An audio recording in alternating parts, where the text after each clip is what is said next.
Hey guys, LevelCap here. Today I've got an episode of Sniper Sunday, the series where I'll be playing the recon class using a sniper rifle and talking about my strategy and what works well.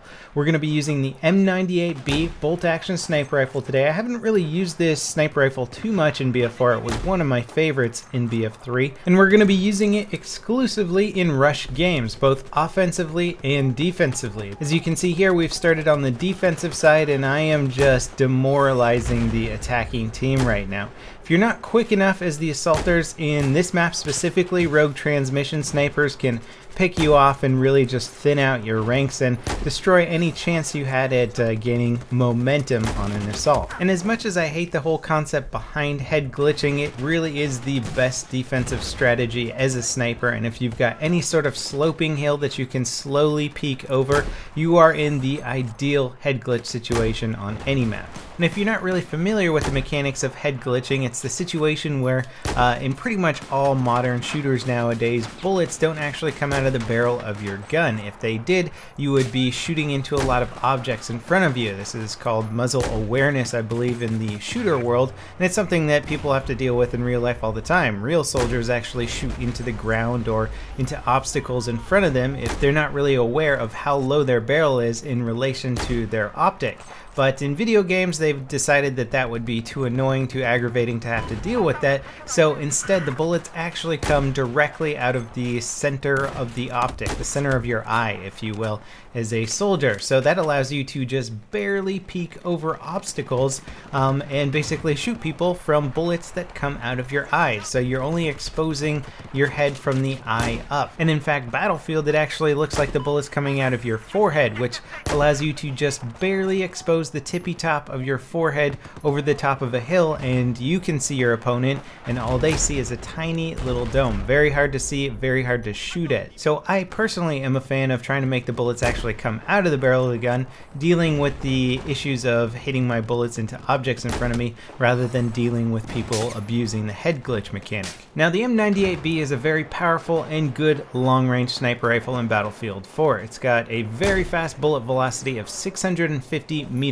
per second, making it great for hitting long-range targets and moving targets. It also does a massive amount of damage, 100 maximum, so you can one-shot in close quarters, and 59 minimum, so that means a headshot at any distance is going to give you a kill. It's always best to try and aim for the head, but often if I have a moving target, I'll try and go for the body shot, because accounting for the head bob and weave while a target is running is very difficult, so it becomes easier to try and just aim for upper torso while they're running around. And if they're close enough to you and you land an upper torso shot that doesn't kill them, you can always switch to your sidearm to try and finish them off.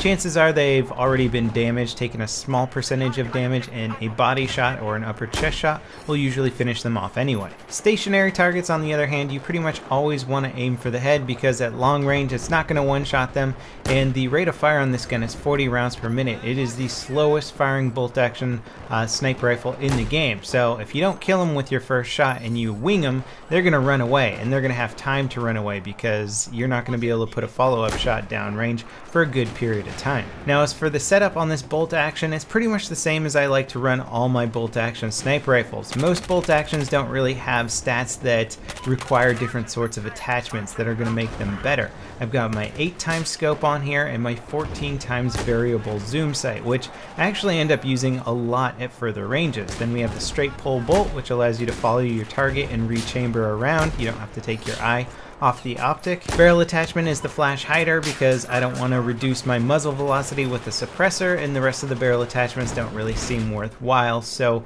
flash hider is decent, even though you have a lot of other things that will give away your position as a recon class. You have that scope flint, and you also have basically the bullet trail. So anybody who's looking for you is probably going to find you, but if they're not looking for you, having that flash hider on there might actually conceal you. As for gadgets, I almost always run with spawn beacon and then decide whether or not I want to run with C4 or motion grenades. It really depends on the map, how many vehicles you're planning on seeing, or how many walls you need to destroy to clear your own path through the map. Now, some games like Team Fortress and Insurgency have limits to the number of classes each team can have at any one time. This sort of gives you a nice balanced feeling of enough people playing each kind of class to give you a cool element of teamwork in the gameplay. Battlefield does not have this, and sometimes, especially if a team is having a hard time pushing up, everybody will start to run the recon class and snipers, and I think for that reason they kind of get a bad rep.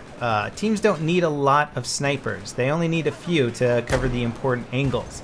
They can certainly get their kills, but once recon classes start to essentially compete with each other for kills on a team, then it's time to start thinking about switching up your class. There's no point having 3 or 4 recons all watching one angle or one corner. On occasion, it can be beneficial to have 2 recons covering a big wide open area. That way, if you both get body shots, you down somebody quickly, but for the most part, it's not really that necessary. Also, somebody with, say, a machine gun or assault rifle working with a recon will have the same effect. The recon gets a body shot and somebody finishes them off with the assault rifle, or vice versa. In a rush game mode, having 1 recon class per squad would be more than enough. So if you're looking at your team roster and it seems like you got a lot more recons than that, you might want to consider switching up your class. Now in this clip here, a big group of enemies has been exposed. I'm taking shots at them and then I move out into this square to get a different angle on them. I'm kind of heading for some cover across the square, and I start looking for targets before I actually get over to my cover, which is kind of a mistake. You want to try and get to your cover before you start looking for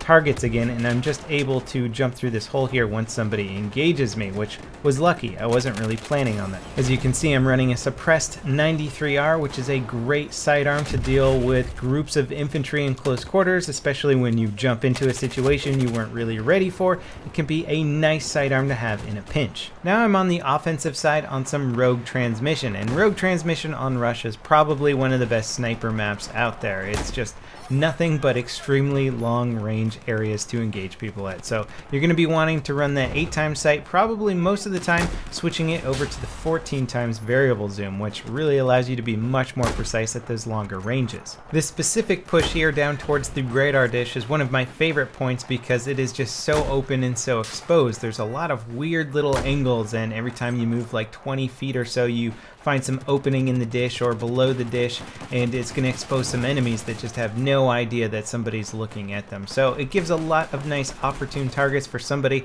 who's got the range. Now, not a lot of people know this, but you can actually hit the V key to zero in your sight. This will pretty much adjust the elevation of the sight so that you can aim directly at somebody's head as long as you know how far away they are.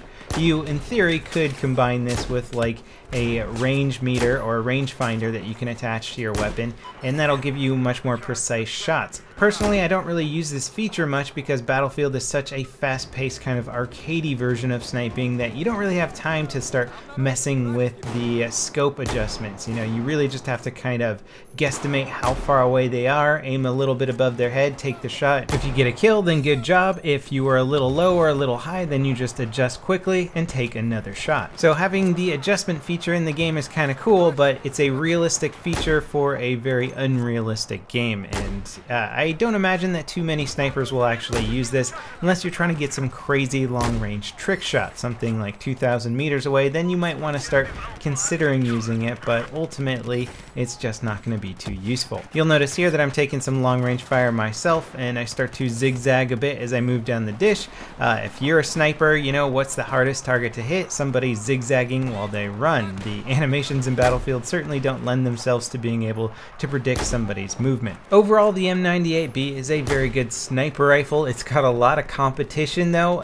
The differences between the M98B and its competitors like the SRR61 and the JNG90 are very small. If you're good with one, you're going to be good with another. It really comes down to personal preference. I still think I prefer the SRR61 the most, just because it has the least amount of bullet drop, allowing me to get headshots a little bit quicker than I can with any other rifle, and headshots are really the name of the game when it comes to sniping. Then again, the rate of fire is pretty low, so you might want something a little bit more versatile, like say the CS LR4, a very good sniper rifle that kind of has a good balance of everything.